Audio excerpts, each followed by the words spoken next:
Muy buenos días a todos. Muchas gracias por acompañarnos a este nuestro primer webinar del año, nuestro primer webinar abierto en el marco de Diálogos con Expertos. Es una serie de webinar que desarrollamos a lo largo de todo el año. Normalmente estaremos haciendo 1 o 2 encuentros durante el mes, de manera que bienvenidos y nuevamente muchas gracias por acompañarnos. Para quienes no nos conocen, somos una firma de formación y consultoría con más de 31 años en el mercado, acompañando a muchas organizaciones desde la formación, desde la consultoría, desde las áreas de desarrollo en Colombia y en más de 11 países en América Latina y el Caribe, a través de un portafolio donde trabajamos estos temas justamente de aprendizaje como el que vamos a ver hoy con María Alejandra, donde trabajamos liderazgo, competencias comerciales, transformación organizacional y desarrollo humano, gestión del aprendizaje y todo el tema de gestión estratégica. Algunas reglas muy básicas para la sesión del día de hoy. Agradecemos mantener silenciado el micrófono, desactivada la cámara. Al final estaremos recibiendo las preguntas a través del chat. Tendremos una sesión de preguntas y respuestas, y también tendremos para los asistentes un beneficio que estaremos contándoles más adelante con uno de los programas que desarrollamos.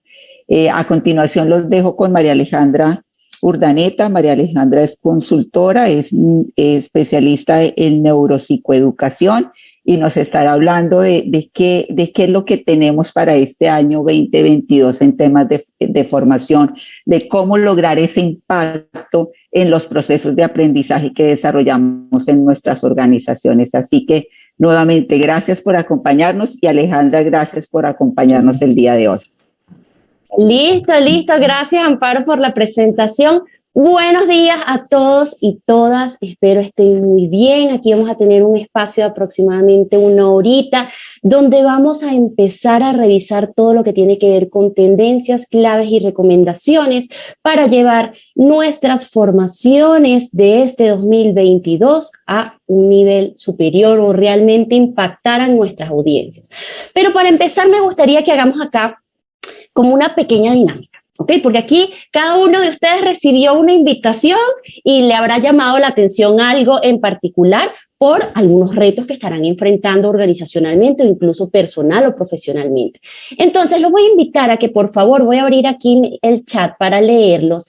Me escriban ahí en el chat muy rápidamente, no son discursos, no son tesis, una frase muy cortica de cuál creen que es el mayor reto que están enfrentando con respecto a la virtualidad, con respecto a la formación en entornos híbridos, qué cosa le llama la atención, para yo también tener en cuenta un poquito esos elementos y tratar de, a lo largo de la presentación, ver cómo lo trabajo, cómo lo manejo. Entonces les invito acá, en el chat, escriban algún reto que tengan, algo que les llame la atención en relación con el tema de la sesión. Vamos a hablar de tendencias, claves y recomendaciones para generar formaciones de impacto en el 2022.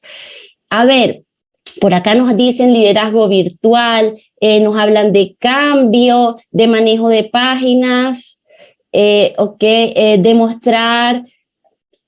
demostrar el retorno de la inversión a través de planes de capacitación, atención de los participantes, hablar de temas normativos en modalidad virtual, nadie te escucha. Ok, vamos a ver bastante de eso de que nadie te escucha.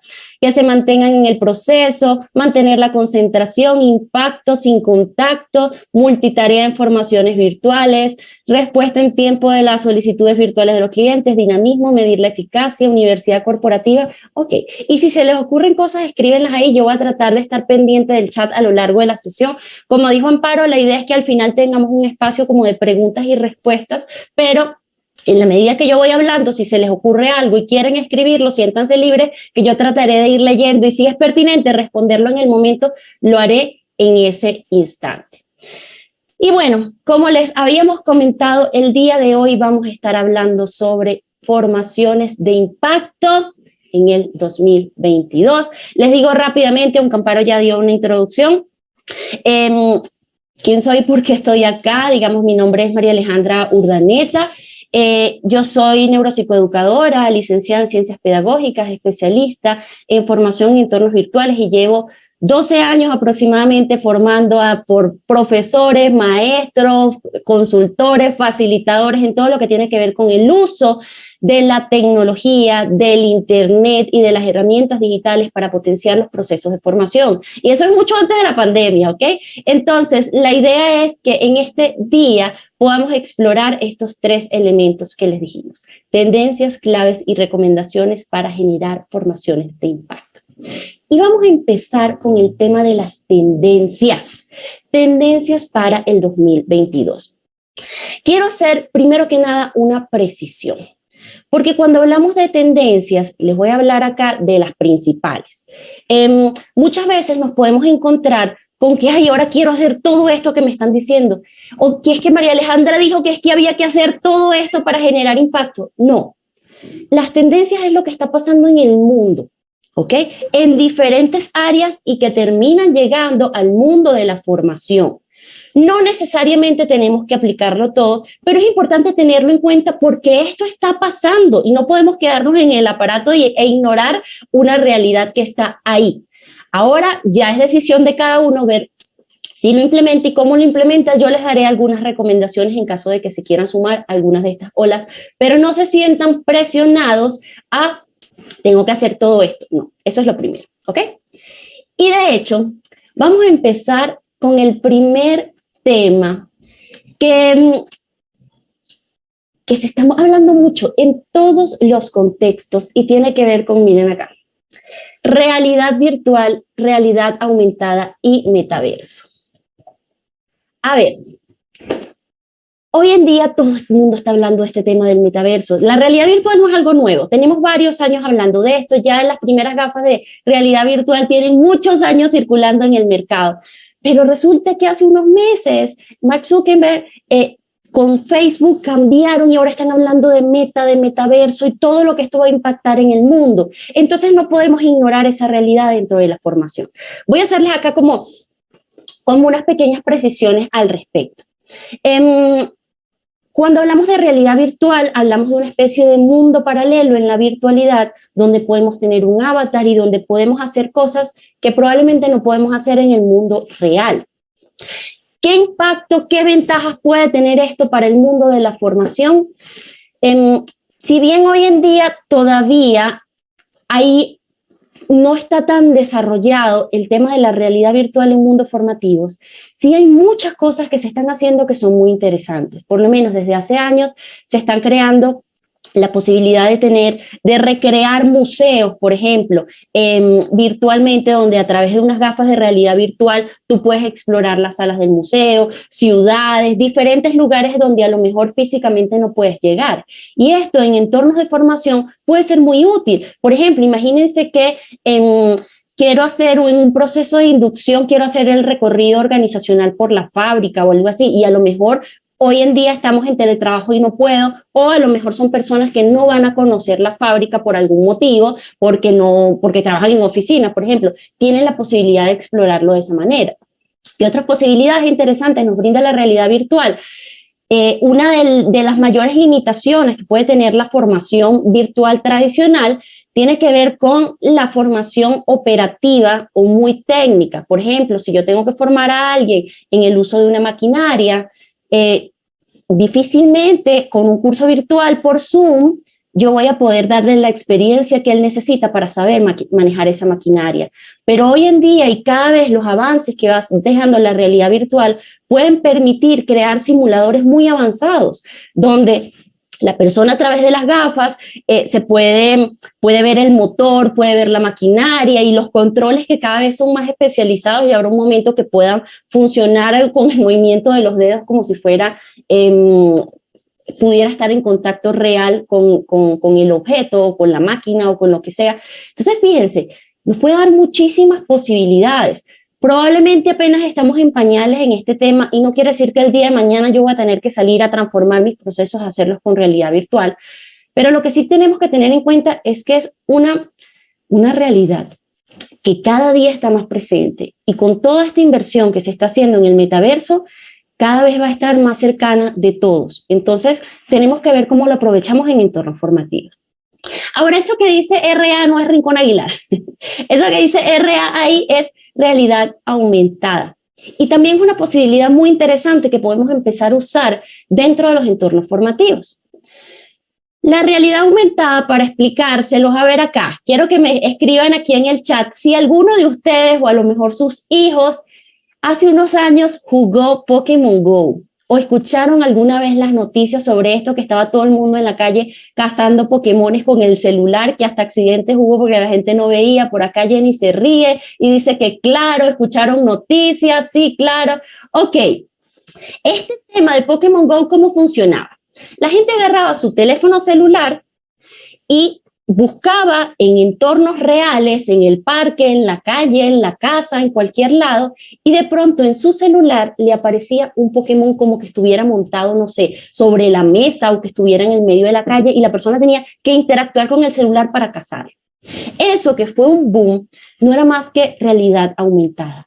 Los filtros de Instagram, eso que nos ponemos orejitas o que nos maquillamos o que hacemos cualquier cosa, es realidad aumentada. ¿Y en qué consiste esto? En tomar elementos de la realidad y modificarlos. A diferencia de la realidad virtual a la que yo accedo a un mundo ficticio a través de unas gafas especiales, en la realidad aumentada yo a través de un dispositivo móvil tomo mi entorno normal y voy a superponer algunos elementos. ¿Para qué sirve esto en la formación? Bueno, yo por lo menos he hecho, o nosotros en Rincón Aguilar hemos hecho formaciones al estilo cacerías de Pokémon Go, bueno, cuando se podían cosas presenciales, donde las personas tenían que ir con sus celulares recorriendo el entorno e iban agarrando pistas, y de repente ese cuadro que estuvo ahí toda la sesión lo escaneo y ahora se convierte en un video que me da unas pistas, y esas pistas me lleva a otro lugar y ahora voy haciendo otras cosas. Entonces es una forma interesante de hacerlo, es una forma de darle dinamismo. Ayer, por ejemplo, nos comentaba algún compañero en una reunión que teníamos, que decía, mira, podemos hacer así como están los filtros de Instagram, se pueden hacer evaluaciones con realidad virtual donde la gente moviendo la cabeza o lo que sea va respondiendo. Son cosas de ponernos creativos, sí se puede hacer. Y es una forma de darle un dinamismo diferente a una realidad que está pasando en el mundo, al cual a la gente dentro de los contextos formativos normalmente no está teniendo acceso. Entonces es algo que podemos explorar. Por lo menos la realidad aumentada, existen aplicaciones incluso gratuitas que ustedes pueden descargar, con las que pueden tener unos primeros acercamientos para trabajar con este tema. ¿Ok? El segundo elemento o la segunda tendencia que tenemos que tener en cuenta es el microlearning. El microlearning hace referencia a pequeños contenidos. Al final de la sesión voy a explicar un poquito más a profundidad qué podemos hacer y por qué lo tenemos que tener en cuenta. Pero esto es muy valioso en un mundo en el que nadie tiene tiempo para nada, todo el mundo está ocupado y la competencia por la formación es muy grande. Tenemos ofertas de todo tipo, no solo a nivel formativo, sino a nivel cosas que nos hacen competir por la atención, y son algunas de las cosas que comentaron ustedes hace rato. ¿Cómo mantengo la atención de las personas? Bueno, el microlearning puede ser una alternativa, porque hablamos de recursos muy cortos. Al principio del microlearning se hablaba de 10 minutos, después se hablaba de recursos que se puedan ver en 5 minutos. Hoy incluso con el tema de las redes sociales, de los reels, de TikTok, hablamos de cosas que se puedan ver en menos de 3 minutos. Entonces es un gran reto, por lo menos para mí en lo particular, el tema de tengo que hacer un video y compartir una idea en 1 minuto. Al principio dije, es imposible. Cada vez lo he ido logrando, todavía el camino es largo, pero sí se puede. Y es increíble la capacidad de síntesis que uno empieza a desarrollar cuando trabaja bajo estos formatos. ¿Ok? Por acá escriben que podemos, me están pidiendo algunas recomendaciones de libros. Al final respondo a esa pregunta, ¿ok? Hay varias cosas que podemos explorar. Bueno, la tercera tendencia es esta, que se llama Liquid Learning. El Liquid Learning tiene que ver con aprendizaje líquido. ¿Y cómo es el líquido? El líquido es un elemento que se adapta prácticamente a cualquier envase, a cualquier superficie, se puede adaptar a cualquier molde. Y viene de esa analogía, porque busca que la formación sea más adaptativa a la experiencia del usuario en función de sus intereses y sus necesidades. Y eso tiene que ver con la formación en entornos híbridos.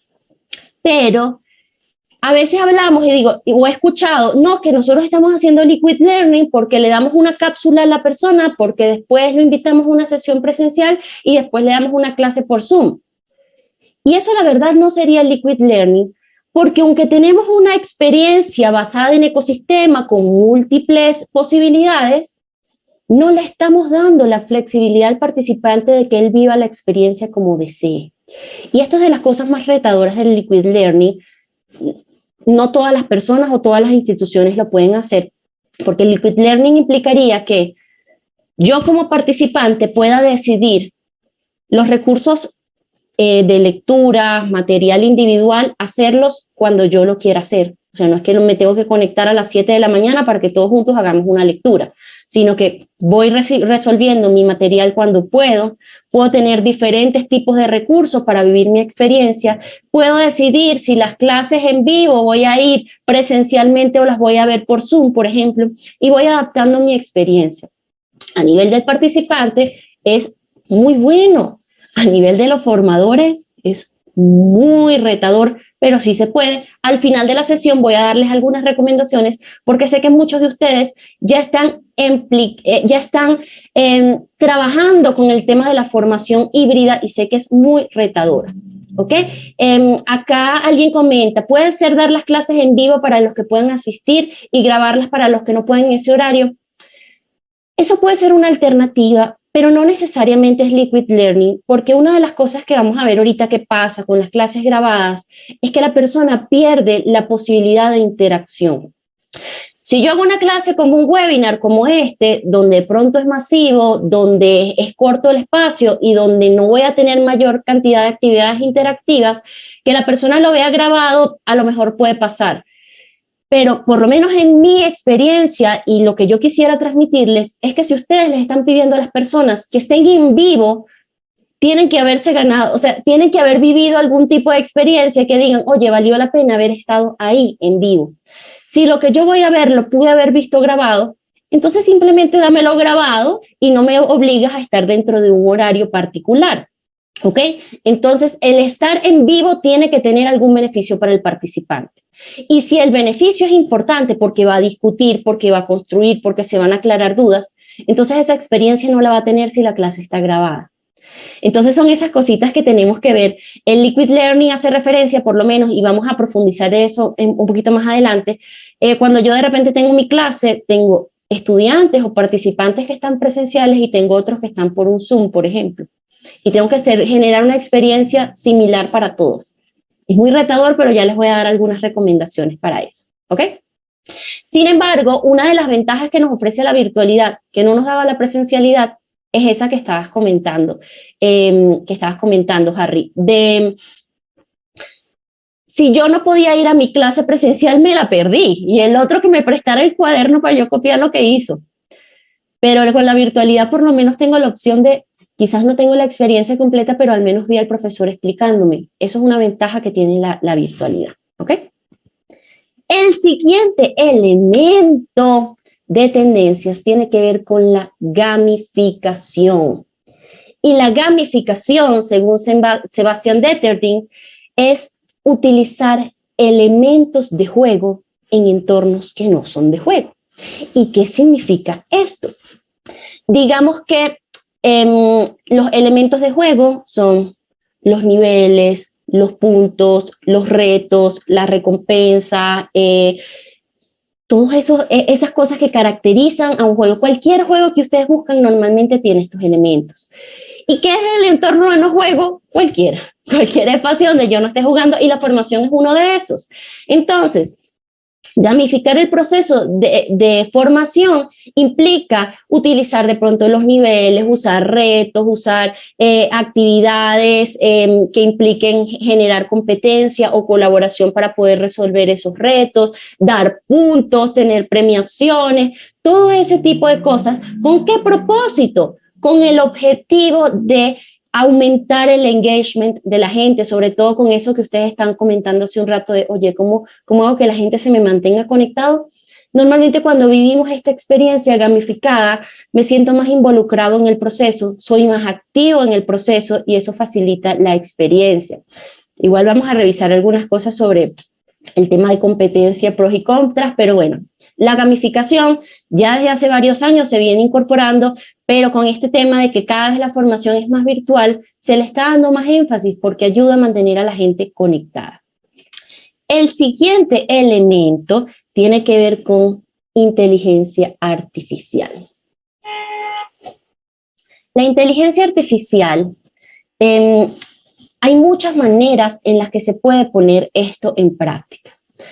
Les voy a decir una forma. Bueno, la inteligencia artificial la tenemos, voy a dar rápidamente algunos ejemplos. Si ustedes han tenido iPhone, el tema de Siri puede ser de los primeros acercamientos que pudimos tener al mundo de la inteligencia artificial, que era un asistente electrónico que me ayuda ahí. Hoy en día, bueno, tenemos Alexa, tenemos Siri, tenemos Google, tenemos muchas cosas, incluso muchas de las plataformas de los bancos, de, no sé, la compañía telefónica, de lo que sea, con los que interactuamos a través de WhatsApp, son inteligencia artificial. Esa persona que te dice, dime tu problema, selecciona la opción, y cuando no te puede responder, te dice, ok, lo comunico con algún operador. Es una forma de optimizar los procesos, de que uno no esté 5 horas esperando a que alguien te atienda, porque muchos de los problemas que tenemos a lo mejor se pueden resolver con estos procesos estandarizados de inteligencia artificial. Y ustedes se preguntarán, ajá, ¿y de qué me sirve esto en la formación? Hay muchas cosas que podemos explorar. Por lo menos ese uso de bots, que es el que les estoy dando el ejemplo con WhatsApp, los podemos poner al servicio de la formación. Por ejemplo, que tengamos tutores que sean bots, donde podamos canalizar ahí las preguntas más usuales de los participantes, por ejemplo, tanto en uso de plataformas, tanto en soporte técnico, tanto a nivel de contenidos, que podamos hacer un banco de datos de algunas preguntas, de algunas cosas, y que en función de eso haya una especie de tutoría virtual a través de bots, que no implique que haya una persona 24 horas respondiendo preguntas. Y cuando definitivamente ese bot no pueda responder, ahí se comunica con algún tutor que en algún horario que pueda responder. Es una alternativa que podemos utilizar. Luego tenemos el tema de el podcasting. ¿Qué es el podcasting? El podcasting es el uso de podcast, en este caso en procesos formativos. Es muy poderoso porque justamente en un mundo en el que nadie tiene tiempo para nada, el hecho de que yo pueda estar escuchando información como si fuera un programa de radio, pero estoy escuchando temas relacionados al tema de la formación que yo estoy viviendo, me permite que mientras yo voy manejando, mientras estoy ordenando la ropa, haciendo oficio en mi casa, llevando a mi hijo al parque, qué sé yo, cualquier cosa, yo puedo estar escuchando algo. Tiene varias bondades interesantes el tema del podcast. Primero, que no requiere tanta atención con todos los sentidos como de pronto ver un video. ¿Okay? Yo a lo mejor veo un video y solo lo escucho, pero me pierdo mucho y tengo que volver a agarrarlo para retroceder o para ver la imagen, porque el video está hecho para que haya imagen que la gente tenga que ver, no solo escuchar. Entonces el podcast me permite estar haciendo otras cosas y estar escuchando. Y esa misma cualidad hace que los formatos puedan ser un poco más largos. Los videos tienen que ser muy cortos porque la atención de nosotros es nula prácticamente, pero el podcast puede ser muy largo. De hecho, el promedio de duración de los podcasts va entre la media hora y la hora. Ver un video de media hora o de una hora tiene que ser una película o una serie que me llame mucho la atención. Entonces, fíjense, es un formato interesante que podemos buscar la forma de incluir. Y si además lo manejamos en formato de microlearning y hacemos micropodcast de 5 minuticos, de 10 minuticos, las personas además lo pueden escuchar en muchas oportunidades. Entonces, en vez de dar 1 hora diciendo 10 temas, de pronto doy 10 podcasts relacionados con cada tema. Y cuando la persona lo quiere volver a escuchar, lo puede volver a escuchar. Y es una alternativa, la verdad, bien interesante. El siguiente punto tiene que ver con, mira, por acá escribieron el tema de los chatbots. Sí, efectivamente, eso en inteligencia artificial lo podemos involucrar. Ok, el tema del social learning. El aprendizaje social, ¿ok? Tiene como varios enfoques.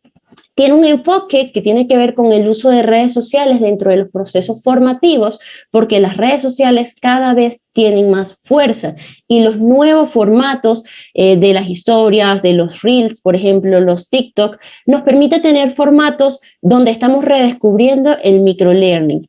Entonces, es una alternativa muy interesante. Pero por otro lado, el aprendizaje social hace referencia a la importancia que tiene el proceso de socialización en el aprendizaje. Es importante, pero los procesos formativos tradicionalmente se han caracterizado por la individualidad. El examen es lo que hago yo, lo que yo aprendí, lo que yo estudié, la tarea que yo hice. Incluso, imagínense esto, recuerden en el colegio, a veces incluso en la universidad, cuando uno tenía que hacer una exposición, muchas veces tú haces esto, tú haces esto, tú haces eso, cada quien prepara lo suyo, después armamos la presentación y lo único en común o el hilo conductor de nuestro espacio era que después de que habló Amparo venía yo y decía, como dijo mi compañera, y decía yo algo que no tenía nada que ver con lo que ella dijo, pero ahí sentimos que trabajamos en equipo y eso no es trabajar en equipo. Y esto, cuando desde la formación no aprendemos a trabajar en equipo, llegamos a un mundo organizacional donde tenemos que hacerlo, tenemos que generar sinergias, pero no sabemos hacerlo. Entonces, sobre todo, si una de las cosas que nos dejó de enseñanza la pandemia era la importancia de la socialización, del contacto, de la conversación, de la discusión, para generar aprendizajes. Entonces, la invitación es a que busquemos cada vez más tener estos espacios de aprendizaje social real. El hecho de estar todos reunidos en un espacio, escuchando a una persona hablando, no hace que estemos teniendo un aprendizaje social. El aprendizaje social implica realmente interacción, construcción conjunta, colaboración, ¿ok? Luego tenemos el Learning Loops. Estos loops de aprendizaje, cuando yo estudié educación hace ya muchos años, se le llamaba currículum en espiral. ¿Y a qué hace referencia esto? A tener en cuenta que ya está más que demostrado que esos procesos de formación donde yo veo algo hoy y no lo vuelvo a ver más nunca, difícilmente lo voy a aprender. Entonces, los learning loops o el currículum en espiral busca reforzar un tema desde diferentes aristas o de diferente nivel de profundidad, como si fuera eso, como si fuera una espiral. Lo veo acá. Por ejemplo, les voy a dar un ejemplo de matemática en primaria. Veo acá, en primer grado veo la suma por una cifra. Después, en segundo grado, veo la suma por 2 cifras. Después veo la suma, no sé, con varias operaciones. Después veo la suma con, no sé, en ecuaciones y así voy. Cada vez el mismo tema lo voy reforzando, le voy agregando la dificultad, le voy agregando otros elementos, en vez de darme un intensivo de 1000 cosas donde difícilmente lo voy a aprender. Esto en la formación empresarial y organizacional no lo hacemos mucho. Normalmente damos una capacitación y nos olvidamos del tema. Y nuestro cerebro necesita del refuerzo y del repaso y de la ejercitación para generar verdaderos aprendizajes. Entonces, esta puede ser una manera de hacerlo. Muchas de organizaciones que tienen universidades corporativas, a veces conscientemente y a veces inconscientemente trabajan este tema, de cómo de pronto cada trimestre, cada semestre van reforzando el tema, agregándole nuevas cosas. Entonces, es importante trabajar. Y el último punto, pero no menos importante, tiene que ver con las power skills. ¿Qué significa esto? Habilidades de poder son las antiguamente llamadas competencias blandas. Hoy en día, sobre todo a raíz de la pandemia, los expertos han dicho, blandas, ¿cómo que blandas? Esto es indispensable y las organizaciones que normalmente daban formación centrado exclusivamente en temas técnicos se han dado cuenta de, ya va, si yo no formo a la gente en inteligencia emocional, en manejo del tiempo, en negociación, en comunicación, pueden ser expertos en sus temas técnicos, pero difícilmente van a ser competentes para lo que se requiere realmente. Y eso es una de las cosas que nos ha enseñado esta pandemia. Entonces, como les comentaba, por acá Cecilia dice, en fin, usamos desde hace 10 años el podcast. Ok, el podcast tiene muchísimo poder. Por acá nos dice Gina, hablando porque se puede moldear, no por ligera sin importancia. Sí, sé que ese es el motivo, pero la razón por la que se le cambia el nombre es porque ahora se le llama competencias de poder, porque al final, si una persona puede tener muchísimos conocimientos técnicos, pero si no tiene esas habilidades, que son habilidades para la vida, que son habilidades desde el ser, al final no va a tener las competencias que realmente se necesitan. Entonces se le llama hoy en día de esta manera justamente para darle mayor fuerza. ¿Ok? Entonces, fíjense, como les decía hace un rato, estas son tendencias, no son leyes, no son reglas, no quiere decir que las tenemos que implementar todas. Sin embargo, si ustedes quieren empezar a implementarlas con éxito, les voy a dar aquí algunas recomendaciones, o mejor dicho, vamos a hablar de los 7 pecados del e-learning que no podemos cometer, sobre todo si queremos empezar a trabajar en estos elementos, si queremos empezar a innovar en métodos, medios y formas. Lo primerito que tenemos que tener en cuenta, que tenemos que tratar de evitar, es pensar en que las personas aprenden porque leen algo, porque escuchan algo o porque vieron algo. Eso no es así. Las personas no aprendemos de esa manera. Y si no estás seguro de eso, bueno, piensa en esa vez que leíste un artículo o que escuchaste en la radio algo que te llamó muchísimo la atención y después de eso quisiste llegar a la casa y contarle a tu pareja, a tus hijos, a tu mamá lo que viste y no te acordabas de la mitad. No aprendemos solamente porque vemos algo, escuchamos algo o lo leemos. ¿Cuándo aprendemos? Cuando de eso que escuchamos, vemos o leemos, hacemos algún tipo de reflexión, de análisis, porque lo ponemos en práctica, porque tratamos de aplicarlo, porque hacemos la analogía con nuestro día a día, porque lo discutimos con otro, porque lo conversamos. Entonces, por eso tenemos que tener en cuenta esto. Si yo voy a usar, por ejemplo, el tema del podcasting, no basta con que solo le dé los podcasts a la gente. Tengo que invitarlos a que hagan algo después con esa información. Si yo voy a poner a la gente a que hagan unos videos, ¿qué va a pasar con esos videos? Si van a leer algo, ¿qué va a pasar con esa lectura? No podemos quedarnos solamente en dar la información y ya. El segundo pecado que tenemos que tratar de evitar tiene que ver con el tecnocentrismo.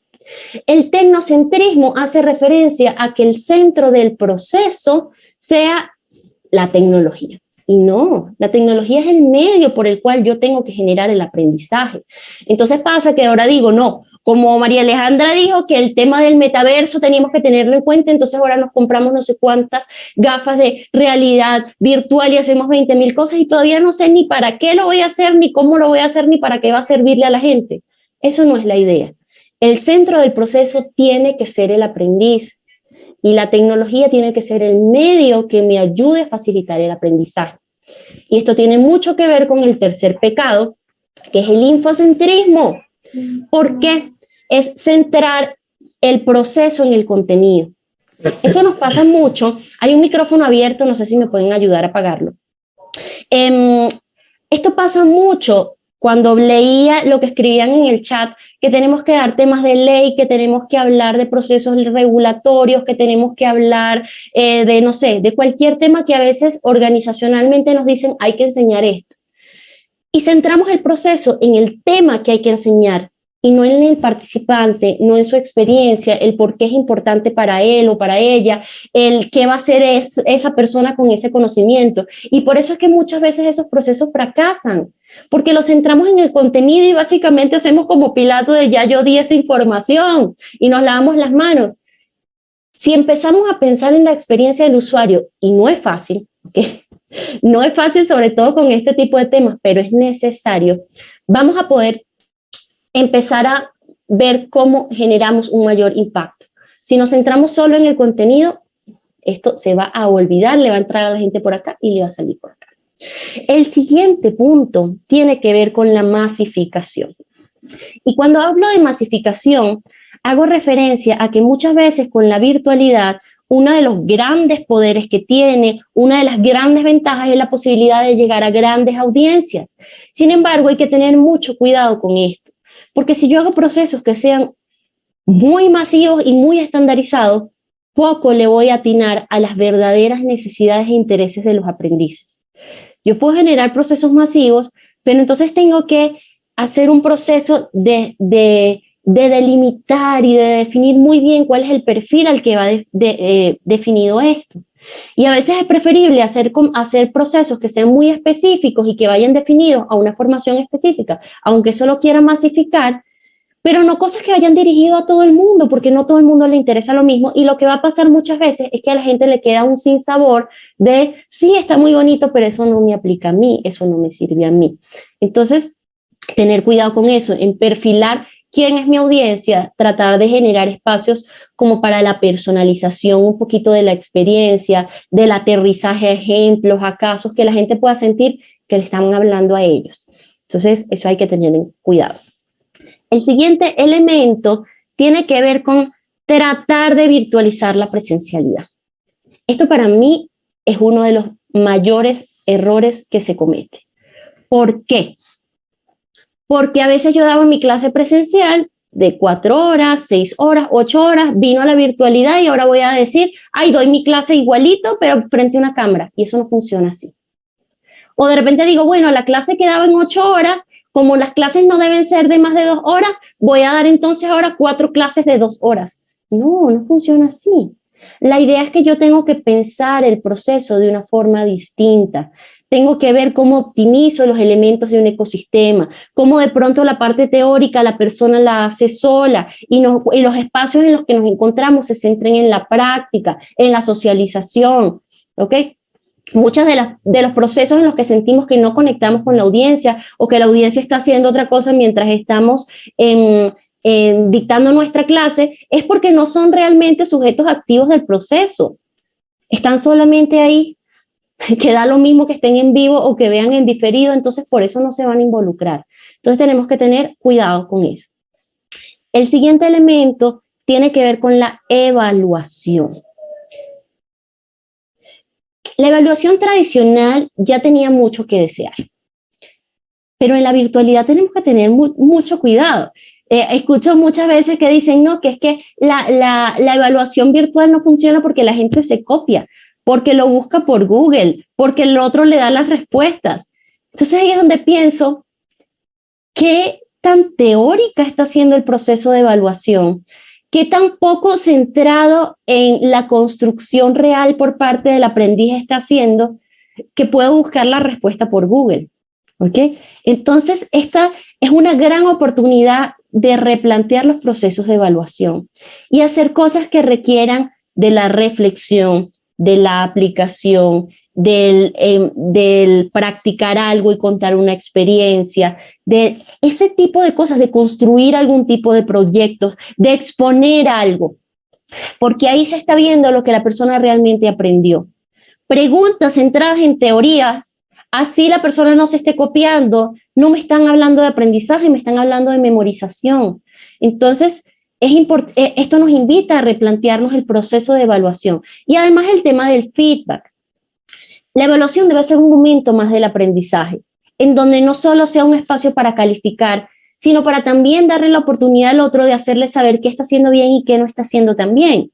A veces, por la masificación, no podemos dar feedbacks personalizados, pero las plataformas tecnológicas nos permiten dar al menos feedback automático. Entonces tenemos que ver cómo aprovechamos esto, que no sea solamente decirle a la persona, sacaste 5 de 10 o respondiste 3 buenas y 3 malas. Ajá, ¿y qué respondí bien y por qué? ¿Y qué respondí mal y por qué? Eso es importante tenerlo en cuenta.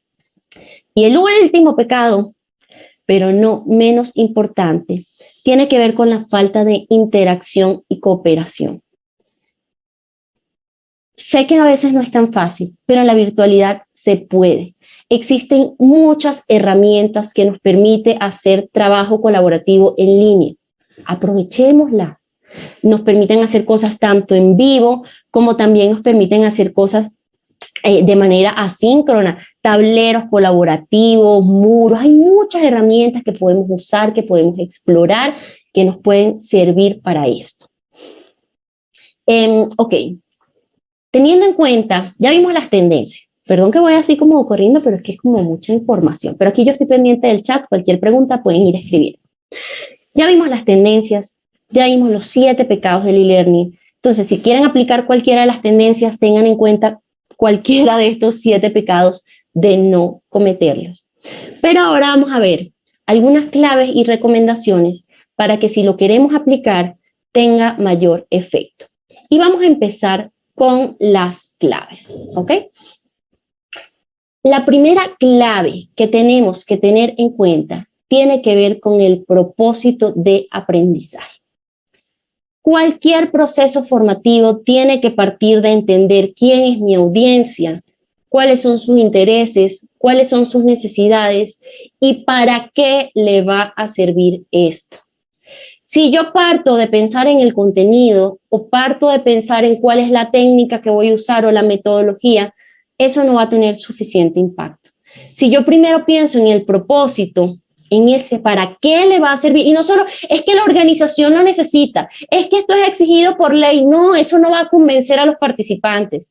Tienes que pensar cuál es la oferta de valor que tú le estás dando con este programa formativo y por qué esto puede ser interesante e importante y útil para esa persona. Hay que darle la vuelta a los procesos formativos que estamos diseñando para que le apunten a esto. Cuando yo tengo esto como punto de partida, ya yo puedo pensar con mayor claridad y con mayor efectividad cuál es el método, cuál es la técnica, cuál es la metodología, cuál es la estrategia que yo voy a utilizar. Incluso poder pensar si esto vale la pena hacerlo en vivo, si puede ser totalmente asíncrono. Todas esas cosas dependen del propósito, así que no lo perdamos de vista. El segundo punto tiene que ver justamente con cuál es la experiencia de usuario, qué es lo que yo voy a hacer para que la persona no viva simplemente un curso, sino que sienta que vive una experiencia. Y esto implica que primero es un sujeto activo de su proceso de aprendizaje, es decir, no está ahí solamente escuchando o pasando diapositivas, no, se involucra activamente, discute, participa, construye, ¿ok? Entonces, y además de eso, se despiertan emociones positivas, hay espacios para la aplicación, esto tiene un significado para ellos, y que al final la gente salga así como esta muchacha con esa cara de felicidad con flores en la cabeza, que diga qué rico este proceso de aprendizaje. Esto no es fácil, pero sí se puede hacer. Y parte de entender a quién le estoy hablando, cuál es el propósito y poder entender que tengo a mi disponibilidad una cantidad de recursos, de herramientas, incluso muchas gratuitas, que puedo poner al servicio de la experiencia de aprendizaje. El siguiente elemento tiene que ver con la personalización y la autogestión. Tenemos que soltar un poquito de que toda la experiencia esté centrada en nosotros como facilitadores, en que nosotros somos los que tenemos que explicar, en que nosotros somos los que tenemos que retroalimentar. No, a veces podemos generar rutas donde le demos libertad a la persona de actuar, de ver materiales asíncronos, de retroalimentarse mutuamente, de generar comunidades de aprendizaje, de aterrizar sus propias experiencias a lo que estamos enseñando. Entonces, esto es algo que tenemos que tratar de buscar. Dentro de la virtualidad a nivel de plataformas, Hay cosas muy interesantes que se pueden hacer, por ejemplo, con inteligencia artificial, que era uno de los temas que hablaba más adelante, donde así como pasa con Netflix, que tú ves una película y según la que ves te recomienda otra película y así te va leyendo un poquito cuáles son tus intereses. Bueno, eso con inteligencia artificial y plataformas se puede lograr también. No es fácil, eso no es económico, pero son cosas que se pueden ir haciendo, de que en función de los intereses y necesidades del participante, si yo tengo mucho material formativo ahí en una plataforma, él pueda ir armando sus rutas de aprendizaje en función de lo que le interesa y lo que necesita. Luego tenemos el tema de usar ecosistemas de aprendizaje. ¿Qué quiere decir esto? Que nos salgamos de los métodos y no todo tiene que ser un webinar y una cápsula, hay muchas cosas que podemos hacer. Entre las tendencias hablamos de algunas, yo puedo usar podcast, puedo usar redes sociales, yo puedo usar infografías, yo puedo utilizar circuitos de práctica, puedo utilizar tableros colaborativos, puedo utilizar ejercicios en Kahoot, puedo hacer muchas cosas. En la medida que ese ecosistema sea un ecosistema de selva tropical y un ecosistema desértico, también voy a ayudar a que la gente se conecte más con el proceso de aprendizaje que estamos trabajando. En la medida que simplemente hago lo mismo todo el tiempo, la gente se aburre, porque es así funciona nuestra motivación. Y eso lo vemos hasta en las relaciones de pareja. Muchas veces cuando pasa el tiempo y aquí nos caemos en las rutinas, caemos en siempre lo mismo, se pierde el amor. Bueno, lo mismo pasa con el aprendizaje. Si todo el tiempo siento que es lo mismo, caigo en la desmotivación. Entonces, no dejemos que la llama muera, mantengámosla viva y para eso usar ecosistemas nos puede ayudar. ¿Ok? Luego está el tema de la colaboración y la práctica. Muchas veces escucho, es que en la virtualidad no se puede. Es que en la virtualidad todo es muy individual. Es que no se puede generar trabajo colaborativo y al final estas son solo creencias limitantes porque sí se puede. No es tan fácil. A veces es más fácil si yo estoy en un salón de clases, decirle a la gente, pónganse en pareja y discutan sobre esto.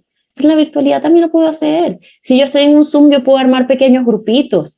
Yo puedo pedirle a la gente que se ponga de acuerdo en la medida que quiera, se arme un grupo de WhatsApp y hable, armen o organicen una reunión por Teams, por Meet, por Zoom, por donde sea y conversen sobre el tema y después la siguiente semana presentan su trabajo. Hay muchas maneras de hacerlo y sí se puede hacer. Igual la práctica. La práctica no necesariamente está dentro de la plataforma, no necesariamente yo tengo que ponerle a la gente a que responda una pregunta en un aula virtual. A veces pueden ser ejercicios que la gente haga en su día a día, ejercicios de reflexión, no sé, haz un diario de emociones o mira, haz este ejercicio durante las próximas reuniones con tu equipo para que practiques la técnica de retroalimentación efectiva, qué sé yo. Pero la idea es que haya siempre la invitación a la práctica, a la reflexión y a la colaboración. ¿Ok? Luego tenemos el diseño especializado. ¿Qué quiere decir esto? Que en la medida que yo hago mi diseño y mis rutas de aprendizaje en función de la población objetivo, yo voy a tener mayor éxito. No es lo mismo si yo quiero dar un curso de educación financiera y lo voy a dar para personas que trabajan dentro de una oficina. No es lo mismo que para ese curso de educación financiera para personas que se están graduando del colegio. Sus intereses de ahorros o de inversión son distintas a personas que están a punto de jubilarse, que su tema de ahorro y manejo del dinero también es otro objetivo, otro propósito, o para de pronto, no sé, productores agropecuarios que a lo mejor en donde están ni siquiera tienen buen acceso a internet. Yo tengo que tener en cuenta quién es mi audiencia y en función de eso hacer ese diseño, ¿ok? Que realmente le apunte a lo que ellos necesitan. ¿Ok? Y el último punto, pero no menos importante, el tema de las experiencias híbridas. Cuando hablamos de las experiencias híbridas, tiene que ver con el Liquid Learning que les hablaba hace un ratico. He visto muchas cosas. He visto sesiones donde la persona se centra en quienes están presencialmente, hay otros conectados por ahí por un Zoom, pero ni escuchan, ni ven, ni nadie les presta atención. Entonces, eso no es una verdadera experiencia híbrida. También me he encontrado con espacios donde entonces el facilitador mira la pantalla así como estoy haciendo yo, y tengo una cantidad de gente ahí presencial viendo una pantalla. Entonces, ¿para qué fui para allá si voy a ver lo mismo frente a una pantalla? ¿Qué recomendación les doy acá? Esto no es fácil, pero se puede hacer. Y tiene que ver con, bueno, así lo he hecho yo, incluso lo hacía antes de la pandemia. Primero, la recomendación es que tengan a alguien que les brinde soporte, porque uno no tiene tantas manos, ni tantos ojos, ni tantos oídos como para poder atender con eficiencia todos los frentes.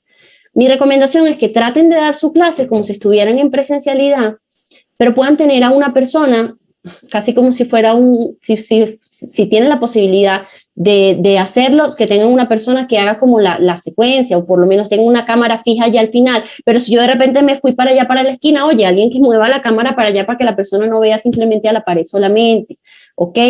Si las personas, usar micrófono para que se escuche, preferiblemente micrófonos. Hoy en día hay muchos micrófonos, por ejemplo, inalámbricos o algo que se puede conectar y que la persona que está del otro lado pueda escuchar bien.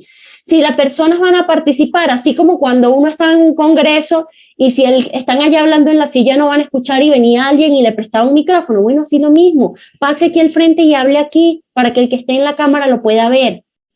Si voy a hacer actividades, pensar en actividades que pueda hacer la gente que está presencialmente y la gente que pueda estar virtualmente. Que no sea que los que están presencialmente se quedaron sin actividad porque la actividad está enfocada en la virtualidad o al revés. Con las herramientas tecnológicas hay muchas cosas de esto que se pueden hacer. Si usted no tiene la posibilidad de tener a alguien que le brinde este soporte técnico, use a la audiencia. Ponga a los participantes a que lo ayuden y de pronto le pone un participante y se turnan si quieren. Y le dice, ok, hoy tú, Gina, vas a estar aquí pendiente del chat, de los que comentan aquí en el chat. ¿Ok? Si no tienen una cámara profesional, sus mismos celulares tienen cámaras que funcionan muy bien. Ponga un trípode al final del salón de clase y grábese. Ponga que la cámara no sea la cámara de la computadora, que normalmente no es buena, y normalmente el rango de la periferia que alcanza es muy limitado. Entonces es un tema de ponernos creativos. No es fácil, la formación híbrida es sumamente retadora, pero lo que tenemos que pensar es que tenemos audiencia en dos espacios y la experiencia no puede ser centrada en solo una, ¿ok? Entonces son cositas que podemos cuidar. Apóyese de la audiencia, le pueden ayudar con el tema del chat, con el tema de la cámara, se pueden ayudar, ¿ok?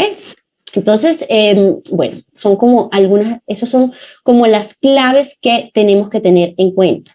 Por acá escriben en el chat cómo reconocer e incentivar los temas de formación sin tener que recurrir a premios. Ok, esto está muy interesante porque la motivación realmente es un proceso intrínseco. Cuando yo hago las cosas por un premio, quiere decir que lo que tengo que hacer no es intrínsecamente motivante. Por ejemplo, si mi mamá me da un caramelo o una chocolatina para que yo lave la loza, porque lavar la loza es absolutamente aburrido, fastidioso y no lo quiero hacer, entonces yo voy a lavar la loza, no porque digo, ahora me siento motivado a lavar la loza, no, me siento motivado a obtener la chocolatina.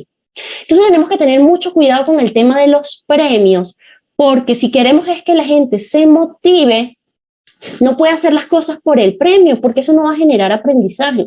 Y nada en la vida que hacemos por un aspecto externo es sostenible a largo plazo. Tenemos que darle la vuelta, justamente por eso les hablaba de lo del propósito, a cómo lo que yo quiero, o que lo que yo quiero no, lo que yo tengo que enseñar, le doy la vuelta en función de cuáles son los intereses y las necesidades de la audiencia. Si yo empiezo a hacer eso, yo voy a poder descubrir, por ejemplo, cuáles son los dolores, cuáles son los miedos que quiere superar, cuáles son las cosas que quiere evitar, cuáles son las metas que quiere lograr mi audiencia. Y cuando yo centro mis procesos formativos en esos temas, yo voy a poder buscar una forma de darle significado a la formación y que la gente se sienta motivada, porque esto me interesa, porque esto me ayuda. Y sé que dirán, ay, pero es que a mí me toca hablar de Sarlaf. Bueno, háblale desde el miedo. El miedo es una emoción totalmente válida, decirle, ¿quieres evitar que te pase esto? Mira lo que ha pasado y nos ponemos amarillistas y es válido, pero tenemos que darle la vuelta. Si no centramos esto en intereses, necesidades reales de los aprendices, por mucha chocolatina que demos, al final del proceso, esto no es sostenible. ¿Ok? Y por acá nos dice Gina, la formación puede ser parte de los requisitos del plan de carrera. También para aplicar a ser mentores de formación es una gran experiencia. Fíjate, esto que nos está diciendo Gina es una opción también para mantener a la gente motivada. ¿Por qué? Porque si tú le estás diciendo que una de las cosas que puede hacer es crecer dentro de la organización, eso es algo intrínsecamente motivante porque yo quiero. Entonces me voy a sentir más atraída por el contenido. Sin embargo, tenemos que tener cuidado con eso. Igual las clases tienen que ser entretenidas, tienen que ser significativas, tienen que ser aplicables, porque si no la gente va a decir, ay no, por mucho plan de carrera estas clases son aburridísimas. Entonces, tenemos que cuidar eso, ¿ok? Ok, ya voy a pasar al siguiente punto para ir finalizando y respondo a la siguiente pregunta, Julián. Fíjense, vamos a ver ahora, para ya finalizar este espacio, porque yo les dije que íbamos a hablar de tendencias, claves y recomendaciones. Ya vimos las tendencias, ya vimos las claves. Ahora vamos a ver algunas recomendaciones para hacer realidad todo esto de lo que estamos hablando. La primera recomendación tiene que ver con que nos animemos a contar historias, ¿ok? ¿A qué me refiero con esto de contar historias? Conectamos emocionalmente con la audiencia y esto genera recordación, genera inspiración. Eso, cuando vemos una película, no sé si alguno acá vio alguna vez Cadena de Favores, por ejemplo. Es una película que la vemos y uno termina de ver esa película y si no la han visto, salgan a verla. Donde uno sale diciendo, yo quiero empezar a hacerle favores a la gente, quiero empezar a generar esta cadena de favores para ayudar al mundo y tener un mundo mejor, porque la película inspira. Y esto es solo un ejemplo de lo que permiten las historias. Cualquier tema puede ser susceptible a convertirlo en una historia donde podamos mostrar nuestra vulnerabilidad, donde podamos contar alguna experiencia, donde podamos contar, y las experiencias no son solo positivas, de hecho las experiencias negativas generan mucho más aprendizaje. Cuando somos vulnerables y le contamos al otro cómo fracasé, cómo me pasó esto y lo que esto me enseñó, eso nos permite aprender muchísimo, nos inspira y conecta con la acción. Y cuando estamos escuchando una historia bien contada, queremos estar ahí, queremos ver al otro, queremos escucharlo y eso centra nuestra atención. Entonces es una buena manera o una buena práctica que podemos emplear en cualquier espacio de formación.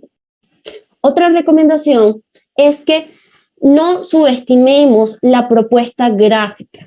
He visto, ay no, que el contenido es muy interesante, pero la presentación es horrible, o el videíto, sí, muy bonito lo que dice, pero eso, por acá tengo fotos, por acá tengo iconos, por allá tengo iconos con borde y una cosa que no combina nada una cosa con otra. Entonces, no descuidemos la propuesta gráfica.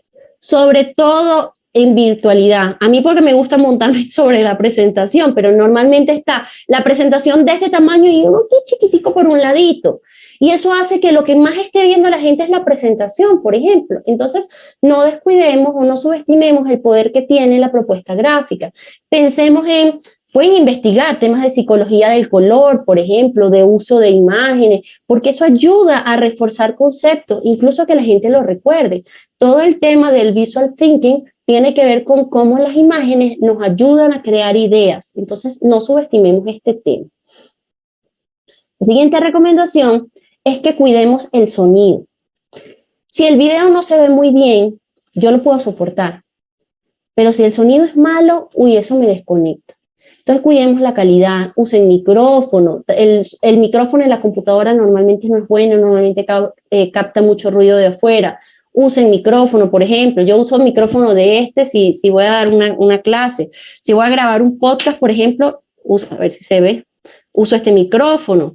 Traten de cuidar el sonido. Lo mismo la música. Ay, que voy a poner un podcast de 30 minutos y voy a poner esta musiquita de fondo. No, eso es horrible, porque eso es una carrera completa que se estudia en la musicalización, ¿ok? Yo tengo un amigo que está dedicado a eso y él decía, en una película, esto es un trabajo muy ingrato, porque si haces bien el trabajo, la persona ni se da cuenta de la música que está ahí, porque lo que hace es ambientarte para ayudarte a despertar emociones. Entonces, si yo pongo una musiquita tiriri, tiriri, que está 30 minutos me desconecto del tema porque la música me empieza a aturdir. Entonces tenemos que tener cuidado con esas cosas. Puedo usar efectos de sonido, puedo usar una música en un intro, puedo usar por lo menos, como vieron acá cómo empezó la sesión, me gusta empezar con un videíto de la cuenta regresiva y una musiquita ahí que vaya inspirando, pero ya. Entonces cuidemos el sonido porque ayuda a ambientar y a generar el efecto y a transmitir el contenido. La siguiente recomendación tiene que ver con el microlearning. Enfóquense en el microlearning. Traten de dejar en la medida de lo posible los formatos largos, los videos de 1 hora, no, traten de hacer cosas pequeñitas. Y acá les pongo esta imagen que se estarán preguntando, ¿y qué es eso? Porque a mí me gusta explicar lo que es el microlearning con una analogía, de que pensemos que el microlearning es como comida para astronautas. Fácil de digerir, bien empaquetado y altamente nutritivo. ¿Qué quiere decir esto? Tenemos que tener un lenguaje fácil, tiene que ir muy al grano, por eso fácil de digerir. Bien empaquetado, tiene que estar bonito, tiene que estar bien hecho, tiene que entenderse, tiene que responder a un objetivo. ¿Okay? Y altamente nutritivo, de nada me sirve que me digas, me dieron un videito de 1 minuto, ajá, ¿y para qué me sirve esto? Son materiales centrados en la formación, entonces tienen que responder. Ahora me digan, es que ¿cómo voy a dar yo una formación en 1 minuto? Oye, probablemente no es 1 minuto. Un programa de microlearning puedes tener diferentes materiales, pero, y probablemente pueda usar formatos hasta de 5 minutos, pero el tema es que este tipo de formatos ayuda mucho a que la gente los vea, a que la gente se mantenga conectada, porque a lo mejor digo, no tengo 1 hora para ver esto, pero sí tengo 5 minutos hoy, tengo 5 minutos mañana, tengo 5 minutos después. Entonces, es una muy buena alternativa.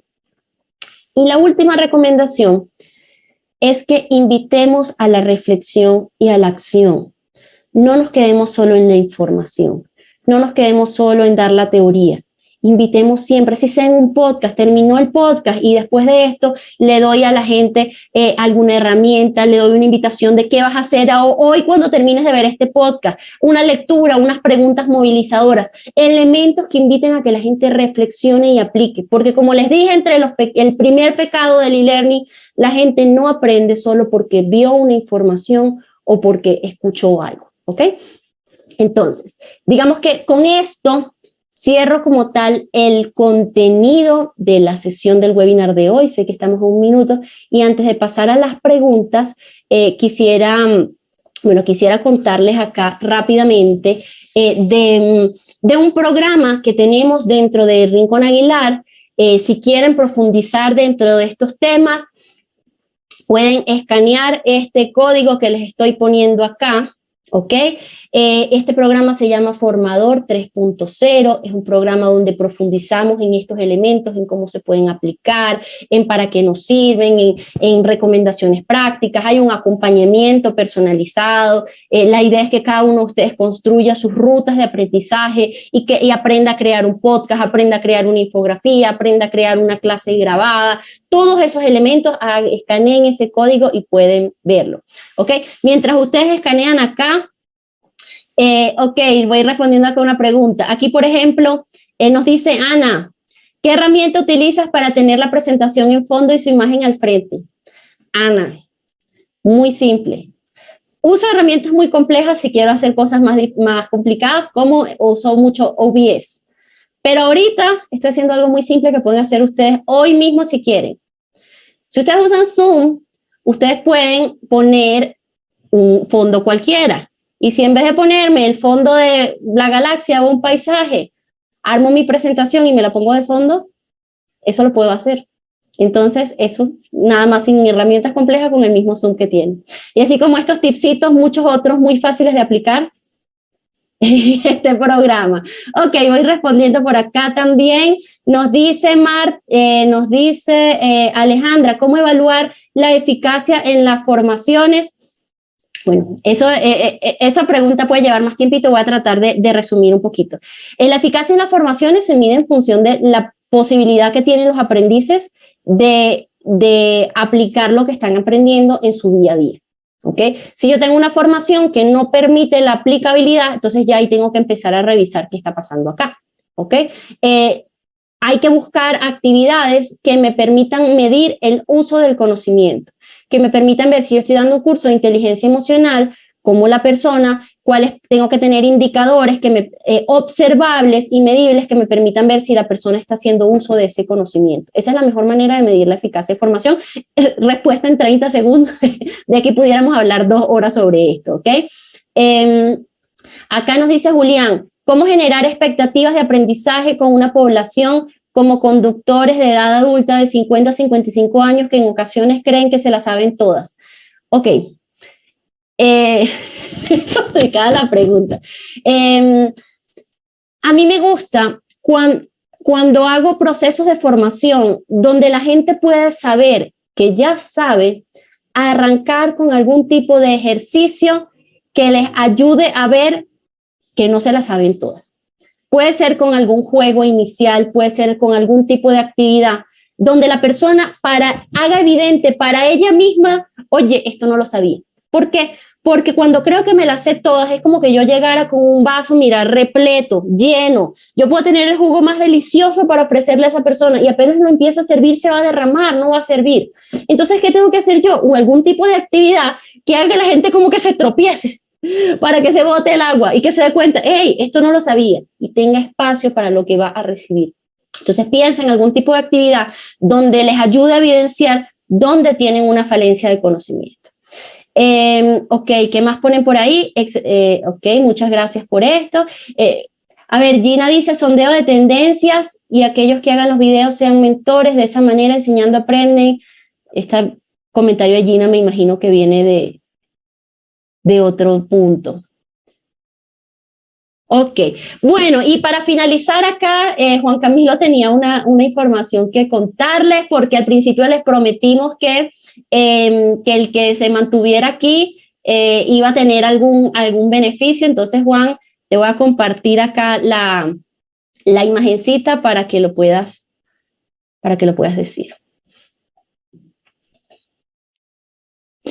Hola, muy buenos días a todos. Gracias por su participación en el webinar. Queremos desde Rincón Aguilar pues agradecer su participación y como respuesta vamos nosotros a regalar 30 licencias de nuestra plataforma de educación virtual Mentora, ¿sí? A las primeras 3 empresas que se registren. Pueden escanear el código QR o el link que se les está colocando en el chat de Zoom, ¿vale? Las primeras 3 empresas, cada empresa pues tendrá la opción de escoger alguno de nuestros programas de la plataforma y tendrá 10 licencias. Entonces los invito, primero que todo pues agradezco su participación y los esperamos para nuestro próximo webinar el 8 de marzo. Entonces pueden ingresar, escanear el código QR o revisar el chat de Zoom para que puedan, o 2 opciones, tomar nuestro curso de formación corporativa en Formadores 3.0 o si quieren participar en el sorteo de las 30 licencias para sus compañías de cursos de formación corporativa, pueden hacerlo. Entonces, muchísimas gracias y los esperamos muy pronto, ¿vale? Y María Alejandra, muchísimas gracias por tu aporte, tu participación y nada, los esperamos este 8 de marzo en nuestro próximo webinar. Próximamente en el transcurso del día o mañana les enviaremos las memorias del webinar. Entonces, muchísimas gracias y los esperamos. Listo, bueno, muchísimas gracias a todas y todas por su atención. Espero que, bueno, lo presentado el día de hoy, sé que es como a las carreras, pero a veces nos tocan este tipo de espacios, es un abreboca. La idea de hoy no era darles todas las respuestas, sino que salieran así como con preguntas para aplicar esto. Así que, bueno, cualquier duda, cualquier inquietud, están en contacto con nuestra área de mercadeo y con gusto se las haremos saber. Escaneen esto para que se ganen las licencias de mentora y si quieren información sobre el Formador 3.0, ya la tienen también. Me despido, muchísimas gracias a todos y todas por la atención. Muchas gracias, feliz día.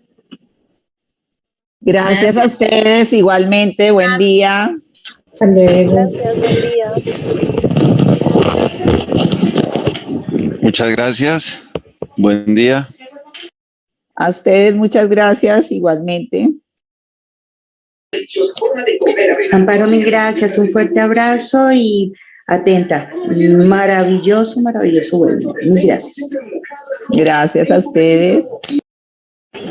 Excelente capacitación. Muchísimas gracias. Un feliz día. Gracias. Dios los bendiga. Igualmente, gracias por acompañarnos.